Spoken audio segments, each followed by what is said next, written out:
Nama pedang ini Naga Puspa. Selamatkan dia.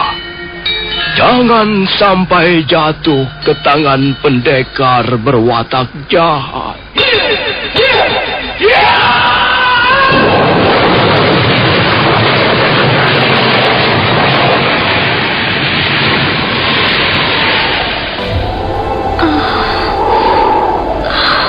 Kakang Kamandanu,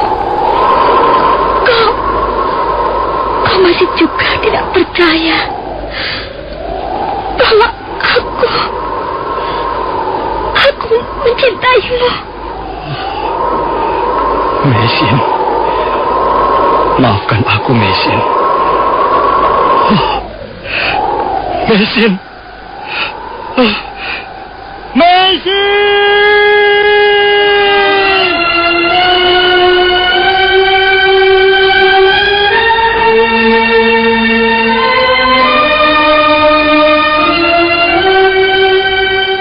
Tutur Tinula.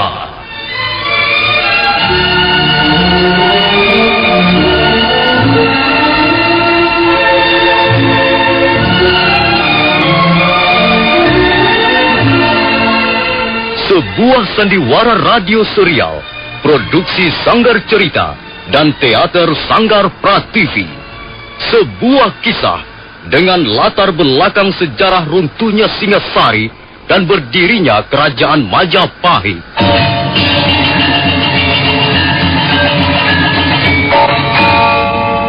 Sandiwara ini didukung oleh pemain-pemain radio yang sudah ternama, Ferry Fadli, Ivone Rose, dan Eli Ermawati.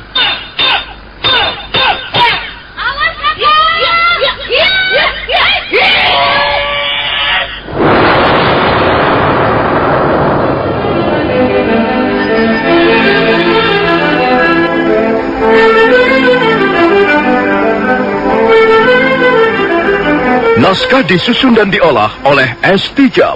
Hiasan musik dan sutradara C. Ispriyonoka.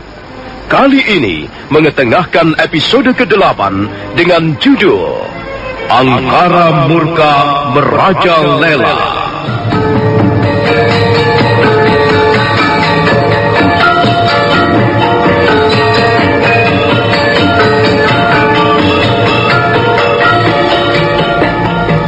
Dalam seri ke-211 ini didukung oleh para pemain Marlon sebagai Kaki Tanpa Rawang, Anas Sambayon sebagai Nini Ragarunting, Ferry Fadli sebagai Arya Kamandanu, Eli Ermawati sebagai Mesin, Rio sebagai Panji Ketawang, dan Asdi Suhastra pembawa cerita. Selamat menikmati.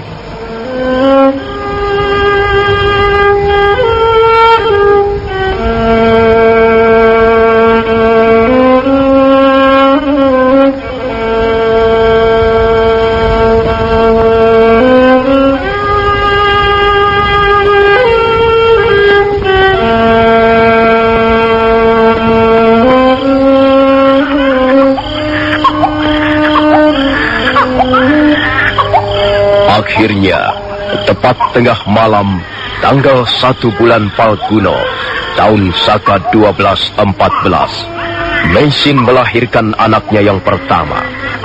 Tangis bayi itu melengking, memecah keheningan suasana malam di sekitar lereng Gunung Arjuna. Arya Kamandanu terperanjat. Sesaat lamanya dia merasa terpana oleh suara tangis si bayi. Tapi kemudian wajahnya berubah menjadi murung. Dia segera teringat bahwa sebenarnya bayi itu bukanlah anaknya sendiri. Bayi itu adalah hasil hubungan antara Mesin dan kakak kandungnya, Arya Dwi Pangga. Rupanya dia sudah lahir. Bertambah lagi penghuni muka bumi ini. Apa yang sedang kau pikirkan, Kamandanu? Aduh, jangan suka melamun di tempat sepi seperti ini. Nanti ada setan gentayangan mampir di kepalamu. Walah. Kamandanu. Aduh. Ada apa kakek Tanpa Rawang? Itu dengar. Mesin sudah melahirkan. Ayo kita masuk ke dalam. Kita lihat bayinya. Ayo Kamandanu. Apalagi yang kau tunggu? Ayo kita masuk. Ya. Tunggu sebentar, Kek. Aduh. Apalagi yang kau tunggu? Kau tidak ingin melihat anaknya Mesin? Saya... Kamandanu, ada apa denganmu? Kau ini selalu tidak beres. Sepertinya kau ini suka sekali membuat keputusan. Kau selalu diliputi keraguan-raguan, kebimbangan. Kau harus menjadi seorang jantan yang berani. Ayo Kamandanu, ayolah kita lihat ke dalam. Aku berani bertaruh. Anaknya Mesin laki-laki. Ayo, kau menebak apa, Kamandanu? Tidak, Kek. Saya tidak senang bertaruh.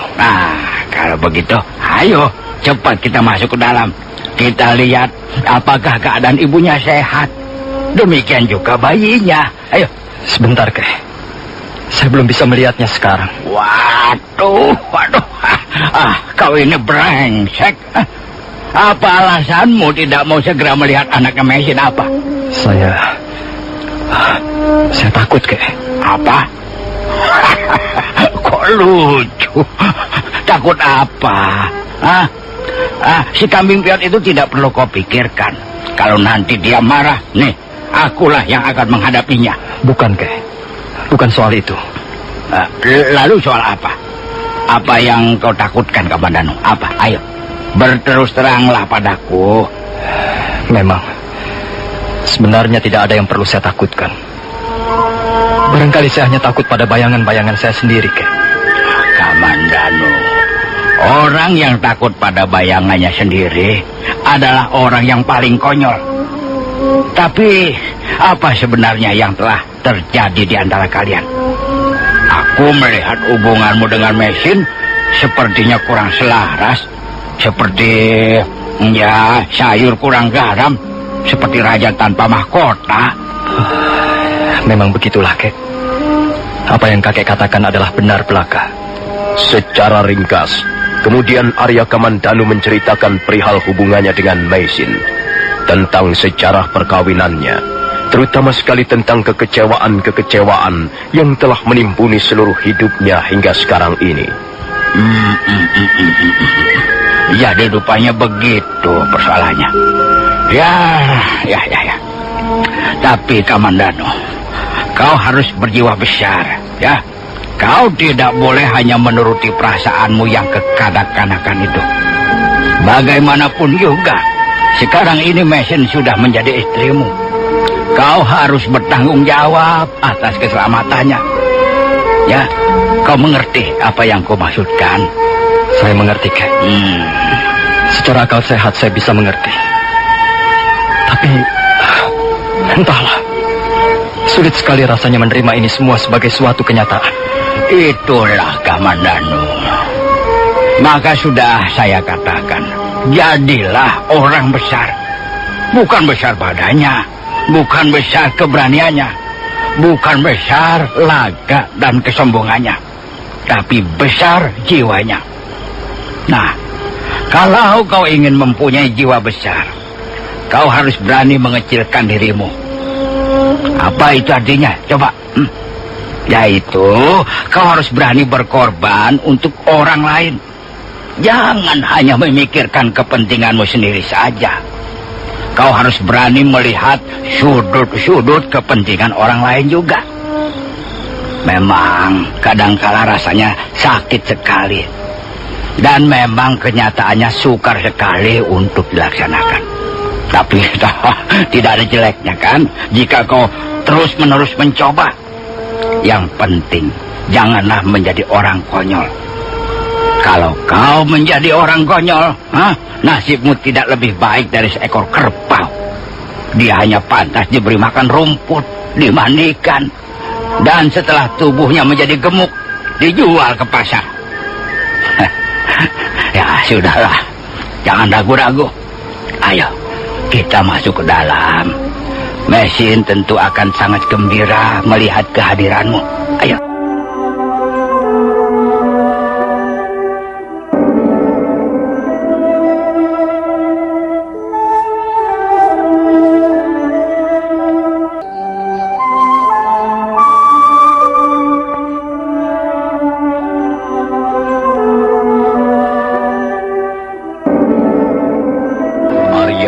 Kamandanu lalu melangkah perlahan-lahan mengikuti kaki Tan Parowang. Mereka berjalan menuju ke arah gubuk. Arya Kamandanu berusaha menekan perasaannya. Entah perasaan apa namanya. Cemburu? Barangkali begitu. Tapi yang jelas dia masih menyimpan seberkas rasa kecewa yang terus-menerus menghantui dirinya. Sudah lahir cucuku. Dia pasti seorang bayi laki-laki yang sehat. Kau salah, sapi ompong. Dia perempuan. Dia seperti aku. Dia adalah cucuku, bukan cucumu. Tunggu. Ini apa benar dia seorang bayi perempuan? Wah, aku mau lihat dulu. Lihat saja. Nah, lihat. Bukankah dia seorang perempuan? Iya benar. Dia seorang bayi perempuan. Waduh, kalau begitu aku salah. Iya, kali ini kau yang menang, kambing peot. Aku memang selalu keluar sebagai pemenang, sapi ompong. Kau sudah ada di sini juga rupanya. Mau apa kau kemari? Jangan begitu. Dia ini kan suaminya, ya. Dia datang untuk melihat keadaan istrinya dan bayi yang telah dilahirkannya. Alah, suami macam apa dia? Setelah semuanya beres, baru dia datang. Kambing peot, tunggu dulu. Mau kemana kamu? Lebih baik aku mencari udara segar di luar saja. Setelah kehadiran kalian, udara di ruangan ini menjadi pengap. Wah. Waduh, manusia satu itu benar-benar kebangetan. Dia harus diberi pengertian yang lebih banyak. Sudahlah, Kamandanu, aku keluar dulu ya. Iya, Kek. Silakan. Mesin.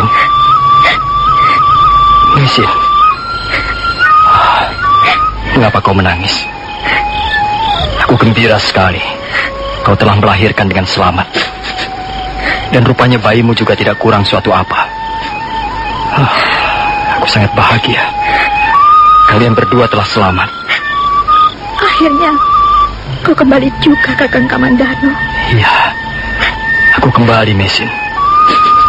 Bukankah aku sudah berjanji bahwa aku akan kembali? Hanya sayang, aku datang agak terlambat. Maafkan aku. Tidak apa-apa, Kakak. Yang penting, kau pun selamat. Dan sekarang kita telah bersama-sama lagi. Anakmu lucu sekali. Lucu dan montok. Kakak, tali pusatnya belum dipotong. Kelihatannya dia cukup sehat. Mudah-mudahan saja dia bisa menjadi anak yang baik dan berguna bagi masyarakat. Lihat, dia pasti menjadi anak yang baik. Mudah-mudahan dia tidak seperti aku. Bibi Mesin. Oh, Paman sudah datang. Kau Panji, bagaimana kabarmu, Nak? Paman lama sekali perginya. Paman jahat. Paman sampai hati meninggalkan kami berdua di tempat ini. Jangan berkata begitu, Panji. Pamanmu tidak jahat. Pamanmu pasti mempunyai keperluan yang sangat penting. Karena itu, dia meninggalkan kita. Dan sekarang, kau harus bersyukur. Karena pamanmu sudah kembali dan berada di tengah-tengah kita lagi. Oh, Paman, lihat. Sekarang saya sudah punya adik, Paman. Lihat adik saya. Masih kecil sekali. Seperti anak tikus ya, Paman. Dulu waktu masih kecil kau juga seperti anak tikus. Kau senang ya mempunyai adik? Tentu saja senang. Nanti kalau dia sudah besar, dia akan bisa bermain-main dengan saya. Dia perempuan, Paman. Lihat, dia perempuan. Jangan, Panji. Nanti adikmu terkejut. Biarkan dia tidur. Nah, benar kan?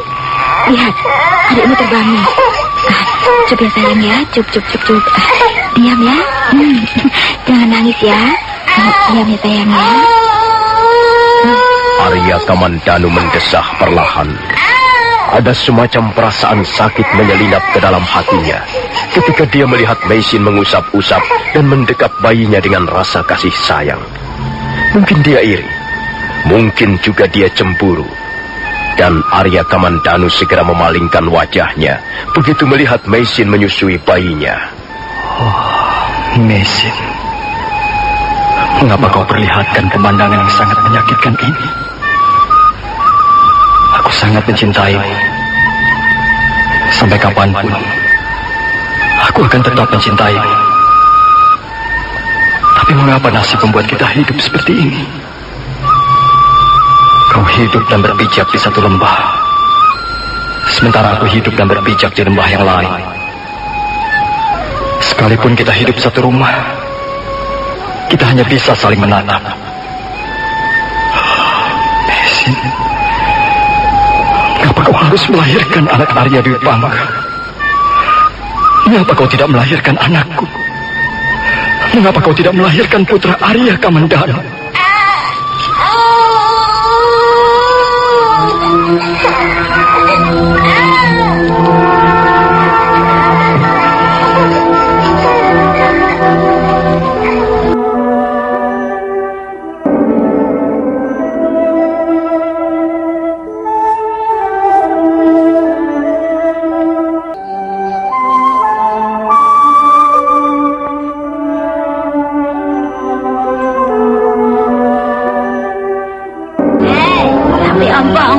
Apa yang kau pikirkan di situ? Apa pedulimu? Kurang asem. Dasar sapi tua tidak berharga. Ditanya baik-baik, bukannya menjawab. Malah, apa pedulimu? Bagus, bagus. Memang aku tidak mempunyai alasan untuk memperdulikan seekor sapi ompong. Tapi jangan dikira aku tidak tahu. Kau pasti sedang meratapi nasibmu. Kau menyaksikan seorang bayi manusia lahir ke muka bumi. Sementara itu, sampai sekarang kau masih hidup sendiri. Kau hanya berteman dengan usiamu sendiri yang semakin tua. Dan gigimu yang ompong. Oh, sungguh malang kau kaki tanpa roang. Ini Raga Runting. Bukankah kata-katamu itu sebenarnya kau tujukan untuk dirimu sendiri? Rupanya kau tersinggung juga.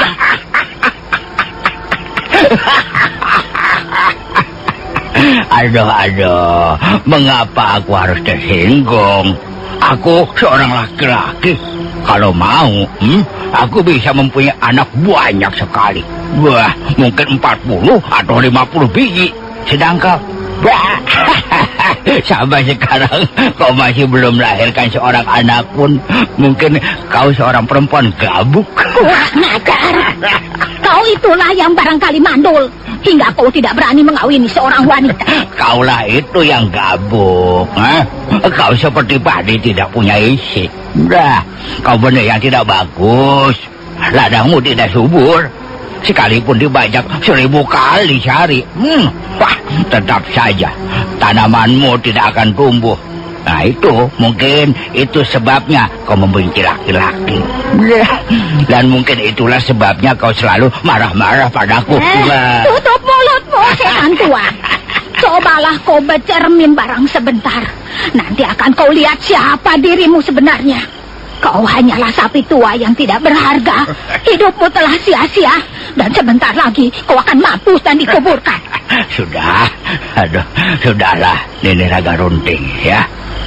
Aku tidak mau bertengkar denganmu malam ini. Kita harus ikut bergembira. Karena telah lahir seorang bayi ke muka bumi. Itu merupakan pertanda bahwa dunia masih ingin berputar. Kita harus mensyukuri malam ini, Nini, dan bukannya bertengkar.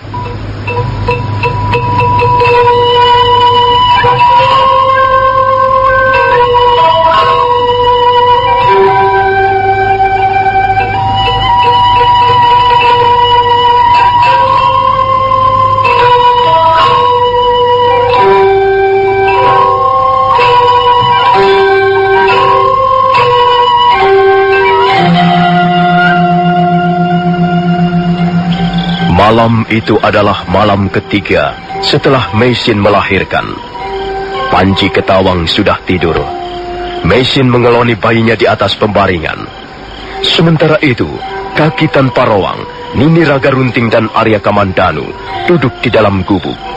Mereka sedang membicarakan masalah nama untuk bayi yang baru saja dilahirkan. Nah, nama itu penting ya. Kukira semua yang ada di muka bumi ini ada namanya. Nama sudah melebur menjadi satu dengan peradaban dan kebudayaan manusia. Semua diberi nama. Yang semula belum ada namanya pun lalu diberi nama. Nah, sekarang ini Mesin sudah melahirkan bayinya. Bayi itu harus diberi nama. Dan nama itulah yang nanti akan dibawanya seumur hidupnya.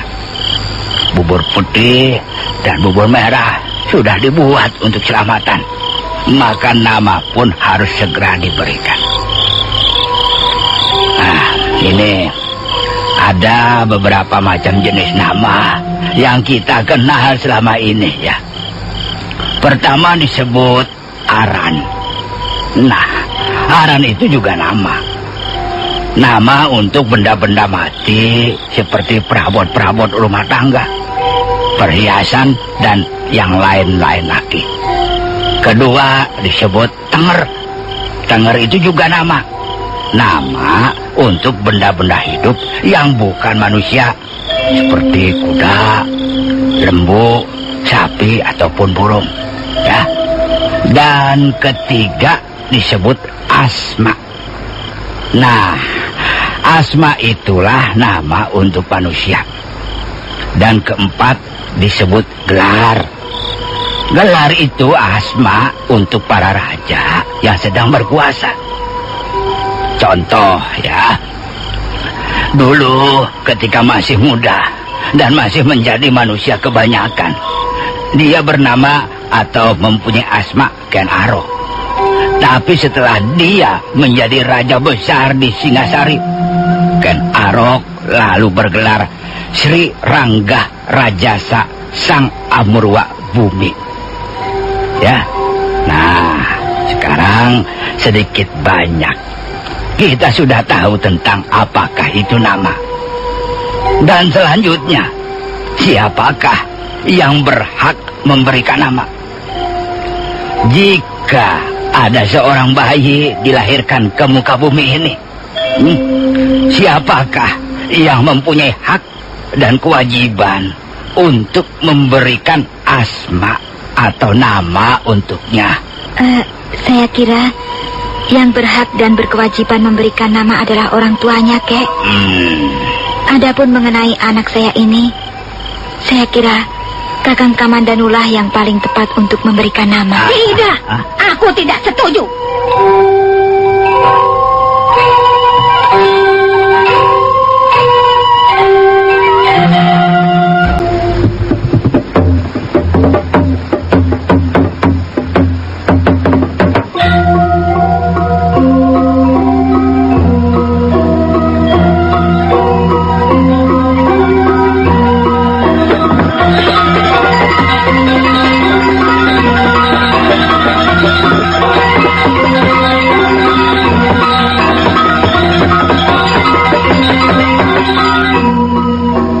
Sudah 3 hari lamanya Mesin melahirkan.